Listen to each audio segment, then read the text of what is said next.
धन्यवाद यीशु, धन्यवाद यीशु। खुदावन तू महान परमेश्वर है, तू सामर्थी परमेश्वर है, तू जीवित परमेश्वर है। खुदावन तेरे नाम की मैं तारीफ करता हूँ परमेश्वर पिता। धन्यवाद यीशु आज के दिन के लिए परमेश्वर पिता, आज के सबत के दिन के लिए खुदावन तेरे नाम को हम महिमा देते हैं परमेश्वर पिता। तूने हमें बचा के रखा और नया दिन हमें दिया परमेश्वर पिता, और हम विश्वास करते हैं आज का दिन मेरी आशीष का दिन है, क्योंकि आज का दिन यहोवा ने बनाया है। आज मैं आनंदित रहूँगा क्योंकि आज का दिन यहोवा ने बनाया है। परमेश्वर मैं तेरे कामों को देखूँगा, मैं तेरे महान और बड़े बड़े कामों को आज देखूँगा परमेश्वर पिता। और आज मेरी बीमारी का आखिरी दिन है, आज मेरी गरीबी का आखिरी दिन है, आज दुष्टात्मा का आखिरी दिन है परमेश्वर। मैं विश्वास करता हूँ खुदावन, और आज के दिन के लिए परमेश्वर पिता, आज की प्रार्थना सभा के लिए खुदावन तेरे नाम को महिमा देता हूँ परमेश्वर पिता। तू धन्य परमेश्वर है, तू महान परमेश्वर है, तू सामर्थी परमेश्वर है। तेरे नाम की तारीफ हो, तेरे नाम की तारीफ हो खुदावन। तेरा नाम महिमा के योग्य है परमेश्वर पिता। Hallelujah, thank you Jesus. खुदावन तू धन्य परमेश्वर है, तू अनुग्रहकारी परमेश्वर है। तूने अपने हाथों में हमें संभाल के रखा, हर एक पाप से गुनाहों से बचा के रखा, गलत लोगों से बचा के रखा, पापों से बचा के रखा, एक्सीडेंट से हमें बचा के रखा, मौत से हमें बचा के रखा परमेश्वर पिता, बीमारियों से महामारियों से हमें बचा के रखा परमेश्वर पिता। तेरे नाम को महिमा देते हैं परमेश्वर पिता।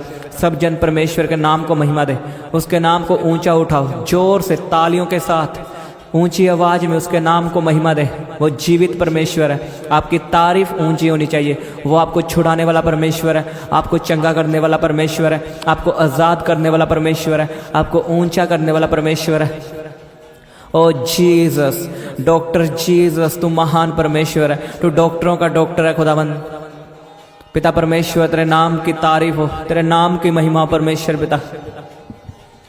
परमेश्वर खुदावन तू महान परमेश्वर है पिता। इस समय को मैं तेरे हाथों में देता हूँ, इस प्रार्थना के समय को मैं पवित्र आत्मा के हाथों में देता हूँ। तेरा पवित्र आत्मा हमें अपने हाथों में लेकर चलाए और हमारी अगुवाई करे, और तेरे लोगों के लिए खुदावन बात करे, इन्हें छुड़ाए, इन्हें पापों से छुड़ाए, बीमारियों से निकाले। खुदावन तेरा वचन कहता है तो अपना वचन भेज के बीमारियों से आज़ाद करता है, आने वाली तबाही से बचाता है, तो अपने लोगों की ज़िंदगी को चेंज करता है। खुदावन तेरा वचन बीमारियों को काटता है। आज खुदावन तेरा वचन इनकी बीमारियों को ख़त्म करे, ये कभी सेम ना रहे परमेश्वर। आज की प्रार्थना के बाद, आज के वचन के बाद खुदावन ये सेम ना रहे, ये सेम आज वापस न जाए यीशु के सामर्थी नाम में। सब जन प्रार्थना करो। कहीं परमेश्वर अपने वचन के द्वारा मुझसे बात कर, अपनी बाइबल को लें और अपने बाइबल को उठाएं। कहीं परमेश्वर ये तेरा वचन है, मैं इससे प्यार करता हूँ, मैं तेरे वचन से, बाइबल से प्रेम रखता हूँ, क्योंकि ये मेरे जीने का आधार है। इसने मुझे जीना सिखाया और मुझे चलना सिखाती है। परमेश्वर मैं तेरे वचन से प्यार रखता हूँ, और अपना वचन भेज और मुझे छुड़ा, मेरी बीमारियों से मुझे छुड़ा, मेरी गरीबी से मुझे छुड़ा, क्योंकि तेरा वचन छुड़ाने वाला है। जब मैं तेरा वचन सुनूं खुदावन, मेरे अंदर जिंदगी आए, मेरी बॉडी में जिंदगी आए, और मैं तेरे वचनों पे चल सकूं, और ये वचन मेरी ज़िंदगी में 100 गुना फल लेके आए। कहें परमेश्वर ये वचन मेरी ज़िंदगी में 100 गुना फल लेके आए, और शैतान इसे चुराने ना पाए। सब जन प्रार्थना करो। Thank you Jesus. खुदावन तुम महान परमेश्वर है। धन्यवाद यीशु। प्रभु यीशु के सामर्थी नाम में मांगते हैं, आमीन आमीन। हालेलुया। सबको जय मसीह की। तो आपका स्वागत है परमेश्वर की हजूरी में। उसका वचन आपको छुड़ाएगा। अगर आपने उसका वचन सुना और आप उसके वचनों पे चले, तो मैं आपको बता रहा हूँ उसका वचन आपको फ्री करेगा, आपको आज़ाद करेगा, आपको छुड़ाएगा, आपकी बीमारियों से, आपकी गरीबी से। आपका लेवल अप होगा यीशु के सामर्थी नाम में। और जिनका प्रार्थना करने का मन नहीं करता, वो इस वचन को ध्यान से सुने। और जो चाहते हैं कि प्रार्थना हमारे जीवन में क्या करती है, वो इस वचन को ध्यान से सुने। हम खोलेंगे प्रेरितों के काम उसकी 9 उसकी 10 आयत को पढ़ेंगे। उसमें लिखा, दमिश्क में हनन्याह नामक एक चेला था। उससे प्रभु ने दर्शन में कहा, हे हनन्याह। उसने कहा, हाँ प्रभु। तब प्रभु ने उससे कहा, उठकर उस गली में जा जो सीधी कहलाती है, और यहूदा के घर में शाऊल नामक एक तरसूस वासी को पूछ, क्योंकि देख वह प्रार्थना कर रहा है। और उसने हनन्याह नामक एक पुरुष को भीतर आते और अपने ऊपर हाथ रखते देखा है, ताकि फिर से दृष्टि पाएं। मैं आपको इस कहानी को बताता हूँ। जब शाऊल कलीसियाओं को सताता था, कलीसियाओं को मारता था, जो बाद में पौलुस बना, जिसने बाइबल में सबसे ज़्यादा पत्रियाँ लिखी, वो पहले शाऊल था, उसका नाम शाऊल था। वो कलीसियाओं को तंग करता था और उन्हें मारता था। और एक दिन परमेश्वर ने, यीशु ने उसे दर्शन दिया और कहा कि तू मेरी कलीसियाओं को क्यों सताता है। और तब यीशु ने जब उसे दर्शन दिया और वो अंधा हो गया, पौलुस अंधा हो गया, शाऊल अंधा हो गया। और वो प्रार्थना कर रहा था कि परमेश्वर मैं देखने पाऊँ। और परमेश्वर ने अपने दास पे, जिसका नाम हनन्याह है, उस पे जाहिर किया कि तू शाऊल के पास जा, क्योंकि वो प्रार्थना कर रहा है। उसके सिर पे हाथ रख, और वो देखने लगे। और जब उसने उसके लिए प्रार्थना की, उसके सिर पे हाथ रखा, तो शाऊल देखने लगा। और उसने यीशु मसीह का प्रचार बहुत आगे तक पहुंचाया। मुझे एक बात बताओ, जब शाऊल परमेश्वर से मांग रहा है कि मुझे आंखें दे, मेरा अंधापन खत्म हो, तो परमेश्वर डायरेक्ट उसे छुआ क्यों नहीं? उसने क्यों अपने दास हनन्याह पे जाहिर किया कि जा शाऊल के पास जा, वो प्रार्थना कर रहा है। आज लोगों को पता नहीं कि हमारी प्रार्थना से होता क्या है। जब तक आप प्रार्थना में मुंह नहीं खोलोगे, आप प्रार्थना नहीं करोगे, तो आप पे कई चीज़ें, कई आशीषें जाहिर नहीं होंगी। क्योंकि परमेश्वर कुछ चीज़ें आपको डायरेक्ट नहीं देता, वो अपने दास के द्वारा देता है। कुछ आशीषें वो लोगों के द्वारा देता है। आज लोग अपने डिवाइन हेल्प पर गवा देते हैं। पता क्यों? वो प्रार्थना नहीं करते। जब आप प्रार्थना करते हो और रेगुलर प्रार्थना करते हो, तो आपके डिवाइन हेल्पर रिलीज होते हैं। आपके काम वहाँ से बनते हैं जिनसे आपको आस नहीं होती। आज अगर हम पूछें कि आपका प्रार्थना का जीवन कितना है, आपकी प्रार्थना दिन में कितनी है, कोई कहेगा 15 मिनट, कोई 2 मिनट, कोई 0, किसी की है ही नहीं। अगर आपका सिर दर्द होता है तो आपको उसके लिए 1 रुपए की गोली खानी पड़ेगी, आपका सिर दर्द सही हो जाएगा। मुझे एक बात बताओ, उसी गोली से कैंसर सही होगा? पत्थरियाँ निकलेंगी वही सिर दर्द की गोली से? क्या पत्थरियाँ जाएंगी, रसोलियाँ जाएंगी? अगर आपको कैंसर है तो उसे निकालने के लिए क्या करना पड़ेगा? आपको अच्छे डॉक्टर के पास जाना पड़ेगा और उससे ऑपरेशन करवाना पड़ेगा। आपको पत्थरियों के लिए, रसोलियों के लिए ऑपरेशन करवाना पड़ेगा। तो वो ऑपरेशन भी बड़ा होता है, उसमें पैसा भी बड़ा लगता है, उसमें समय भी ज़्यादा लगता है। और आज हम चाहते हैं कि हमारी 2 मिनट की प्रार्थना से हमारा कैंसर जाए, हमारी बड़ी मुसीबतें हल हो। आपकी छोटी प्रार्थना आपका सिर दर्द सही कर सकती है, लेकिन आपका कैंसर सही नहीं कर सकती। आपकी पत्थरियों को निकाल नहीं सकती, रसोलियों को निकाल नहीं सकती। अगर आपका काम बड़ा है तो आपकी प्रार्थना भी बड़ी होनी चाहिए। आज हमारी प्रार्थना 15 मिनट रह चुकी है, 2 मिनट, और कई तो करते ही नहीं, इतने बेशर्म है, कई लोग प्रार्थना ही नहीं करते। सोचो, अगर शाऊल प्रार्थना ना करता तो क्या हनन्याह पे जाहिर होता कि जा उसके पास और उसे आंखें दे, उसके लिए प्रार्थना कर। आज आप चर्च में जाते हो बिना प्रार्थना किए, तो कैसे परमेश्वर का दास आपके लिए भविष्यवाणी करे? जब तक आप प्रार्थना नहीं करोगे, परमेश्वर का आत्मा कैसे अपने दास पे जाहिर करेगा कि इसके लिए ये आशीष को बोल? आपको पता होना चाहिए कि प्रार्थना करने से होता क्या है। प्रार्थना करने से लोगों के मन बदलते हैं। पुराने नियम में लिखा कि राजाओं का मन यहोवा के हाथ में रहता है, वो जिधर चाहे उसे मोड़ देता है। आपकी पत्नी आपको छोड़ के चली गई है, आपके बच्चे आपको छोड़ के चले गए हैं, क्या आप प्रार्थना करते हो? अगर आप प्रार्थना करने वाले इंसान हो तो यहोवा उनका मन आपकी ओर मोड़ेगा, वो वापिस आएंगे।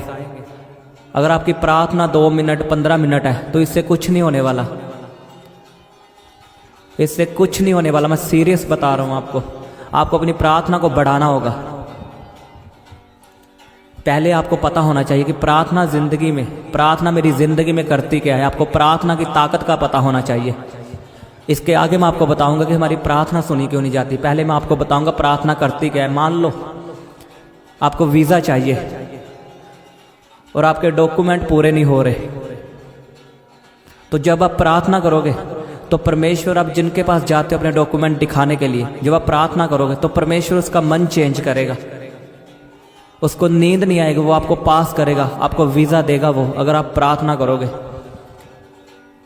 प्रार्थना से लोगों के मन बदलते हैं और खुद का भी मन बदलता है। प्रार्थनाओं से ही आशीष मिलती है। अगर आपकी मुसीबत बड़ी है तो आपकी प्रार्थना भी बड़ी होनी चाहिए, ना कि 15 मिनट की प्रार्थना। अगर आपकी बीमारी बड़ी है तो आपकी प्रार्थना कैसी होनी चाहिए? बड़ी। तो आपको प्रार्थना की ताकत को समझना है। आपको पता होना चाहिए कि प्रार्थना हमारी ज़िंदगी में करती क्या है, क्योंकि प्रार्थना के बिना ज़िंदगी जीरो है। वो मसीही नहीं है, वो बैक स्लाइड है। कई लोग कहते हैं नहीं मैं बैक स्लाइड नहीं हुआ अगर मैं प्रार्थना नहीं करता तो। अगर वो प्रार्थना नहीं करता तो वो बैक स्लाइडर है। चाहे वो जितना मर्जी कहे मैं परमेश्वर से प्रेम रखता हूँ, मैं परमेश्वर से प्यार करता हूँ। नो, आदम ने कौन सी आज्ञा नहीं मानी बताओ? क्या उसने एक फल खाया, क्या वो पाप था? वो कोई पाप नहीं था। कमी यही थी, उसने आज्ञा तोड़ी। फल खा लिया कोई बात नहीं, फल खाना कोई बड़ी बात नहीं है, लेकिन उसने आज्ञा नहीं मानी परमेश्वर की। उसने परमेश्वर की आज्ञा तोड़ी। और प्रार्थना करना परमेश्वर की आज्ञा है। अगर आप आज्ञाओं को नहीं मानते तो आप कैसे विश्वासी हो? आप कैसे प्रूव कर सकते हो कि मैं परमेश्वर से प्यार रखता हूँ? और जो लोग प्रार्थना करते हैं, मैं उनको कुछ बताना चाहता हूँ, उनकी प्रार्थना क्यों नहीं सुनी जाती? जब एलिया ने प्रार्थना करनी थी, जब उसने कहा कि मैं स्वर्ग से आग मंगवाऊंगा, मैंने आपको बताया था पहले, तो उसने पहले वेदी लिखा। वेदी टूटी पड़ी थी वेदी, उसने पहले वेदी की मुरम्मत की, वेदी को सही किया। आज लोगों की वेदियां खराब हो चुकी हैं, वेदियों पे वही विचार होता है। आज वेदियां टूटी पड़ी हैं लोगों की, तो आग कैसे उतरेगी? कैसे आपकी प्रार्थना सुनी जाएगी? अगर एलिया को, जो परमेश्वर के इतना करीब रहता था, उसे वेदी को सेट करना पड़ा, उसे वेदी की मुरम्मत करनी पड़ी, तो हम और आप क्या हैं? आज हमारी जिंदगी पूरी पाप में है, और पाप से बढ़कर हम अभी भी पुराने रीति रिवाज अपने घराने में करते हैं, अपनी शादियों में करते हैं। आज भी लोग टिकटॉक से बाज नहीं आए, वहाँ पे हिंदी सॉन्ग लगा के अभी भी वीडियो डालते हैं। अब कैसे आपकी प्रार्थना परमेश्वर तक पहुँचेगी अगर आप वही कामों में हो, वही काम जो पुराने काम थे? आपको इन कामों से बाहर आना होगा। आपको अपनी वेदी को सेट करना होगा, अपनी वेदी की मुरम्मत करनी होगी, अपनी ज़िंदगी की मुरम्मत करनी होगी। आपको पुराने काम छोड़ने होंगे। अगर आप चाहते हो मेरी ज़िंदगी में आग आए, मेरी प्रार्थना में ताकत आए। आज मन क्यों नहीं लगता लोगों का प्रार्थना में? यही कारण है, उनकी ज़िंदगी में पाप है। या तो पाप प्रार्थना खत्म करेगा, या आपकी प्रार्थना पाप को खत्म करेगी। दोनों में से एक ही काम होगा। या तो पाप आपकी प्रार्थना खत्म करेगा, या आपकी प्रार्थना पाप खत्म करेगी। इसे लिख लो अपनी कॉपी में। आज इसीलिए हमारा मन नहीं लगता। हम बैठते हैं, 2 मिनट में उठ जाते हैं प्रार्थना से, अक जाते हैं प्रार्थना से, क्योंकि हमारे जीवन में पाप है। हमारे जीवन में गर्लफ्रेंड बॉयफ्रेंड है, हमारे जीवन में भाई विचार है, नशा करके आए हैं, इसलिए हमारा दिल नहीं लगता प्रार्थना में। हमारी वेदी सेट नहीं है, और फिर रिजल्ट नहीं आता हमारी ज़िंदगी में, हमारी प्रार्थना का उत्तर नहीं आता। फिर हम निराश होते हैं, और फिर परमेश्वर को कोसते हैं कि परमेश्वर तूने ये नहीं किया, वो नहीं किया। गलती हमारी है, हमारी प्रार्थना वाली ज़िंदगी ही नहीं सही। बिना वेदी की मुरम्मत किए आग कभी नहीं उतरेगी, और बिना आग के प्रार्थना कभी नहीं होगी, और बिना प्रार्थना के रिजल्ट कभी नहीं आएंगे। सच में मैं बता रहा हूँ, कभी नहीं आएंगे रिजल्ट, क्योंकि बिना प्रार्थना के हमारी ज़िंदगी अधूरी है। हम ना तो परमेश्वर के वचनों पे चल सकते बिना प्रार्थना के, और ना उससे आशीषों को ले सकते। मैंने आपको बताया था ना कि परमेश्वर कौन सा काम नहीं कर सकता? वो सभी काम कर सकता, लेकिन एक काम है जो वो कभी नहीं करेगा और ना ही कर सकता। वो अपने वचन से बाहर कभी नहीं आ सकता। वो अपने वचन से बाहर आके आपको आशीष कभी नहीं दे सकता। अगर आपको आशीष चाहिए तो आपको उसके वचनों के बीच में जाना होगा, क्योंकि वो तो बाहर आ नहीं सकता अपने वचनों से, पर आपको वचनों के बीच जाना होगा। उसके वचनों के बीच कैसे जा सकते हो? प्रार्थना करके, उसके वचनों पे चल के। जब आप प्रार्थना में मांगते हो परमेश्वर अपना अभिषेक दे, तो वो अभिषेक आपको वचनों पे चलाता है। वो प्रार्थना आपको बनाए रखती है। वो प्रार्थना की ताकत जो आपको मिलती है वो आपको वचनों पे चलने की ताकत देती है। आज लोगों के जीवन में पवित्रता ही क्यों नहीं है? क्योंकि प्रार्थना नहीं है। अगर आपको पवित्रता ही चाहिए, आप चाहते हो मैं गंदे सपनों से आज़ाद हूँ, मेरी सोचों में गलत विचार ना है, तो आपको प्रार्थना करनी होगी। एक प्रार्थना आपको छुटकारा दे सकती है। बिना प्रार्थना के आप कुछ नहीं कर सकते। अगर आप चाहते हो मेरे जीवन में बड़े बड़े काम हो, मेरा कैंसर गायब हो, मेरी पत्थरियां जाएं, तो आपको प्रार्थना भी उस लेवल की होनी चाहिए जिस लेवल की आपकी मुसीबत है, आपकी बीमारी है। अब हर एक की सिचुएशन अलग अलग है। अगर ये बीमार है तो इसको कौन सा वचन काम आएगा? ये कौन से वचन से प्रार्थना करेगा बताओ? अब ये बीमार है, अब ये तो कह नहीं सकता कि प्रभु तेरे वचन में लिखा है मुझे कभी घटी नहीं होगी। ये रॉन्ग प्रेयर है। ये बीमार है, इसे क्या बोलना होगा कि तेरे वचन में लिखा मैं तेरे कोड़े खाने से चंगा हो चुका हूँ, बीमारी मेरा शरीर में कोई अधिकार नहीं, चल जा यीशु के नाम में। ऐसे वचन से प्रार्थना करो। अगर आप गरीबी में हो, एक बात मैं आपको बताना चाहता हूँ, अगर आप चाहते हो कि मेरे गरीबी के शराब टूटे तो इसमें अकेली प्रार्थना कभी काम नहीं आने वाली। उसने लिखा मलाकी की किताब में कि तुम मुझे लूटते हो, तुम मेरे दशमांश को चुराते हो, और आगे लिखा कि अपने दशमांश मेरे भवन में लाओ और मुझे परख कर देखो मैं कैसा भला हूँ। मैं आकाश के झरोखे खोलकर तुझे आशीष दूंगा और तेरे फालतू झिड़कों को डांटूंगा।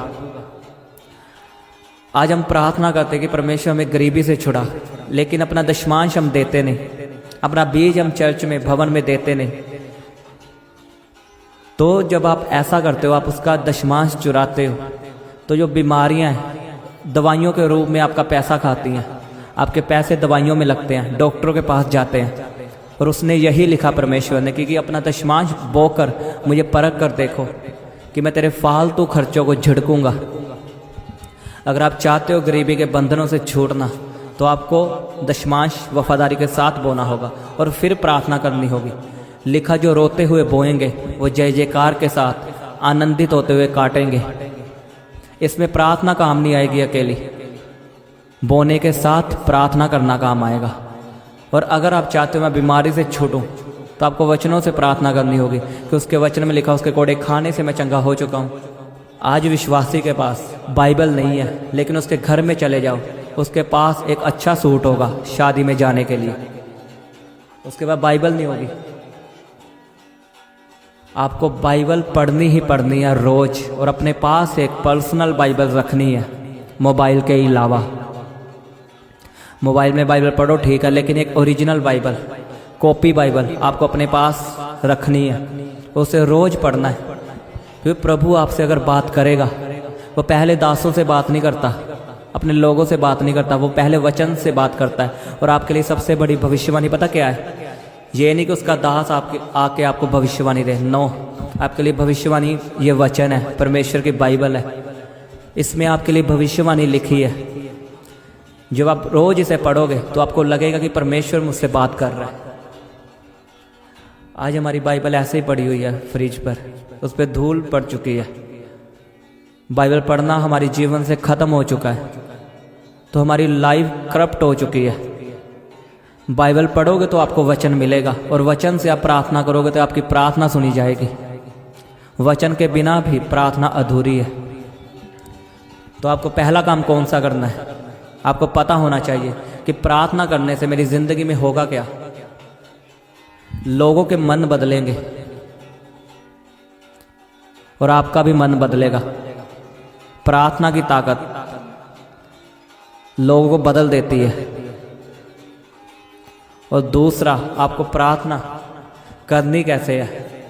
अपने जीवन को सही करके, अपनी वेदी को सेट करके, अपनी वेदी की मुरम्मत करके। अगर आपकी दुश्मनी आपके भाई के साथ है तो पहले उससे मना। अगर आपकी बहन आपसे नाराज है पहले उससे मना। अगर आपके माता पिता आपसे नाराज है तो प्रार्थना करने से पहले उन्हें मना, उनसे प्यार रख, उन्हें समय दे और फिर प्रार्थना में बैठो, क्योंकि आपकी वेदी की मुरम्मत हो चुकी है। अब आग उतरेगी और आपका प्रार्थना में मन लगेगा। ये श्योर है, आपका प्रार्थना में मन लगेगा यीशु के सामर्थी नाम में। और फिर आपको प्रार्थना करनी कैसे है? वचन के बीज से। जैसे मैं रोज आपके साथ प्रार्थना करता हूं। अगर आपको बीमारी को डांटना है तो वचन के बीच से डांटना बीमारी को। हालेलुया। और ऐसा आप करके देखो, मैं आपको बता रहा हूं, आप रिजल्ट को देखोगे, आप रिजल्ट को देखोगे यीशु के सामर्थ्य नाम में। कल से अपनाओ इसे और करके देखो। सुबह उठो, बाइबल पढ़ो और अपनी जिंदगी को बदलो, और फिर प्रार्थना में बैठो और देखो चेक करके। आमीन। तो आप तैयार हैं ऐसा करने के लिए? परमेश्वर आपकी जिंदगी को बदले यीशु के सामर्थ्य नाम में। कहीं परमेश्वर ये वचन मेरी जिंदगी में 100 गुना फल लेके आए, ये वचन मेरी जिंदगी को बदले, मेरे प्रार्थना करने वाली जिंदगी को बदले, मेरी वेदी की मुरम्मत हो, यानी मेरी जिंदगी की मुरम्मत हो। खुदावंद मैं हर पाप छोड़ता हूँ, हर गुनाह छोड़ता हूँ, सिगरेट पीना छोड़ता हूँ, नशे करना छोड़ता हूँ, ड्रिंक करनी छोड़ता हूँ, लड़ना छोड़ता हूँ, झगड़े छोड़ता हूँ, और परमेश्वर वही विचार को छोड़ता हूँ। गलत नंबर मैं अपने फ़ोन से डिलीट करता हूँ, गलत देखना छोड़ता हूँ। और खुदावन मैं तेरे वचनों को पूरा करूँगा। मैं अपने दुश्मनों से प्रेम रखूँगा, मैं उन्हें माफ़ करूँगा। मैं अपने दिल से नफ़रत को ख़त्म करता हूँ। परमेश्वर मुझे माफ़ कर, मुझे अपने लहू से धो। मैं तौबा करता हूँ, अपने मन को फिराता हूँ, और आज से मेरी प्रार्थनाओं का उत्तर आएगा यीशु के सामर्थ्य नाम में। करो वायदा परमेश्वर से कि मैं अपनी ज़िंदगी को बदलता हूँ, इस वचन को अपनी ज़िंदगी में अप्लाई करता हूँ। यह वचन मेरी ज़िंदगी में 100 गुना फल लेके आएगा। मैं इन वचनों पे चलूँगा परमेश्वर, मैं तेरी आज्ञाओं का पालन करूँगा, मैं अपने माता पिता की आज्ञाओं को मानूंगा परमेश्वर। मैं गलत काम, पुराने रीति रिवाज छोड़ूंगा परमेश्वर, और तेरे वचनों पे चलूँगा परमेश्वर पिता। तो महान परमेश्वर है, सामर्थ्य परमेश्वर है। अपने हाथों को उठाएं, अपनी बीमारी वाली जगह पे हाथ रखो। कहीं मेरा शरीर पवित्र आत्मा का मंदिर है, कहीं मेरा ये शरीर पवित्र आत्मा का मंदिर है। शैतान तेरा कोई अधिकार नहीं। मैं तुझे डांटता हूँ, तुझे हुक्म करता हूँ, प्रभु यीशु के सामर्थ्य नाम में जाओ, जाओ, निकालो बीमारियों को, डांटो यीशु के सामर्थ्य नाम में। आपकी पत्थरियां गायब हो, अपनी पेन वाली जगह पे हाथ रखो। Be healed in Jesus name. आपकी पेन अभी गायब हो, in the mighty name of Jesus. अभी गायब हो यीशु के सामर्थ्य नाम में।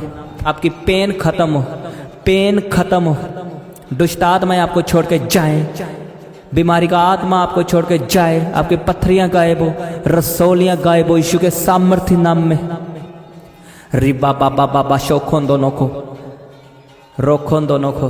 कहीं उसके कोड़े खाने से मैं चंगा हो चुका हूँ, कहीं उसके मार खाने से मैं चंगा हो चुका हूँ, उसके कोड़े खाने से मैं चंगा हो चुका हूँ। कहीं मैं अपने बिजनेस को, अपनी जॉब को, अपनी स्टडी को परमेश्वर के हाथों में देता हूँ। कहीं मैं अपनी फैमिली को परमेश्वर के हाथों में देता हूँ, मैं उसके लहू में छिपाता हूँ। कहीं मैं हर एक्सीडेंट की आत्मा को कैंसल करता हूँ। एक्सीडेंट की आत्मा कैंसल हो, मौत का आत्मा कैंसल हो यीशु के नाम में। मेरे साथ प्रार्थना करो। कहीं बीमारी मेरा हिस्सा नहीं है, एक्सीडेंट मेरा हिस्सा नहीं है, अनटाइमली डेथ मेरा हिस्सा नहीं है। मैं हर गंदी आत्मा को अपने जीवन से निकालता हूँ, गंदे विचारों को। खुदावन तेरा लहू मेरी सोचों पे लगे, मेरी आंखों पे लगे, मुझे पवित्रताई से भरा हुआ जीवन दे परमेश्वर। मुझे प्रार्थना करने वाला जीवन दे। मेरी वेदी की मुरम्मत कर। ओ जीसस, कहो मेरी वेदी की मुरम्मत कर, मेरी जिंदगी की मुरम्मत कर, मेरी जिंदगी को सुधार परमेश्वर। री बाबा बाबा शौखों दोनों को परमेश्वर अपना अभिषेक मुझे दे। अपनी पवित्र आत्मा से मुझे परिपूर्ण कर, मुझे अपनी पवित्र आत्मा से भर। मैं तेरी पवित्रताई में चलूं परमेश्वर, पाप से दूर रहूं खुदावन। Thank you Jesus. खुदावन तू महान परमेश्वर है, तू सामर्थ्य परमेश्वर है। मैं आपके लिए प्रार्थना करता हूँ खुदावंद आपके बिजनेस को शैतान के हाथों से छुड़ाए। कहीं मैं अपने बिजनेस को शैतान के हाथों से छुड़ाता हूँ। मैं अपनी जॉब को शैतान के हाथों से छुड़ाता हूँ। मैं अपने पैसों को शैतान के हाथों से छुड़ाता हूँ। परमेश्वर आपके पैसों में बरकत दे, परमेश्वर आपके पैसों में बरकत दे। आपके बैंक बैलेंस ब्लेस्ड हो यीशु के सामर्थ्य नाम में। आप गुड न्यूज़ को सुनोगे यीशु के सामर्थी नाम में। मैं आपके कानों को अभिषेक करता हूँ, आप गुड न्यूज़ को सुनने वाले हो। इन जीसस नेम तारीफ करो उसकी, महिमा दो उसके नाम को। उसने आपको आशीषित किया है, आपको भला चंगा किया उसने। जोर से उसके नाम को महिमा दे। कहें परमेश्वर तू भला परमेश्वर है, तू महान परमेश्वर है, तो सामर्थ्य परमेश्वर है। खुदाबंद तेरे नाम की तारीफ हो। इन आशीषों के लिए तेरे नाम को महिमा देते हैं परमेश्वर। और इन आशीषों को, इन भविष्यवाणियों को, इस प्रार्थना को हम अपनी ज़िंदगी में ग्रहण करते हैं। ये मेरे लिए है, मेरी फैमिली के लिए है, मेरे बच्चों के लिए है, मेरे बिजनेस के लिए है। ओ जीसस खुदाबंद तू महान परमेश्वर है, तेरे नाम की तारीफ हो खुदाबंद। तो सदा हमारी प्रार्थनाओं को सुनने वाला परमेश्वर है और हाँ और आमीन में उत्तर देने वाला परमेश्वर है। धन्यवाद यीशु। प्रभु यीशु के सामर्थ्य नाम में मांगते हैं, आमीन आमीन। सबको जय मसीह की। हालेलुया। आप अपने दान दशवांश और भेंट हमें इस अकाउंट नंबर पर भेज सकते हैं, या आप अपने पेटीएम या फ़ोन पे के द्वारा हमारे QR कोड को स्कैन करके अपनी ऑफरिंग भेज सकते हैं।